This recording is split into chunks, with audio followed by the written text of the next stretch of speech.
नमस्कार मित्रांनो, सामान्य विज्ञानामधील अतिशय महत्त्वाचा घटक प्रमुख भौतिक संज्ञा आणि त्यांची एकके.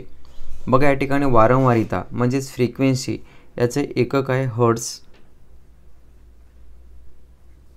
त्याला एच अशा प्रकारे देखील बोललं जातं. त्यानंतर आहे विभवांतर. विभवांतराचं एकक आहे व्होल्ट.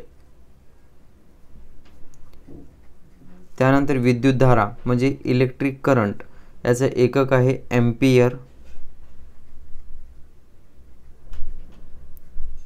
त्यानंतर विद्युत रोध याचं एकक आहे ओहम. त्याला अशा प्रकारे लिहिलं जातं. त्यानंतर ध्वनीची तीव्रता म्हणजेच फ्रिक्वेन्सी ऑफ साऊंड हे कशाचं एकक आहे तर डेसिबलचं एक आहे. डेसिबल त्यालाच इंग्लिशमध्ये डीबी या नावाने ओळखलं जातं. त्यानंतर आहे विद्युत प्रभार. विद्युत प्रभाराचं एकक आहे कुलोम.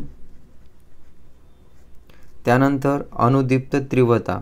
अणुदीप्त तीव्रताचा एकक आहे कॅडेला. त्यानंतर विद्युत रोधाचं एकक आहे ओहम. हा रिपीट झालेला आहे. त्यानंतर भिंगांची शक्ती म्हणजे पॉवर ऑफ लेन्स याचं एकक आहे डायप्टर. तर पहा मित्रांनो, व्हिडिओ आवडल्यास व्हिडिओ खाली सबस्क्राईब बटनाला क्लिक करा.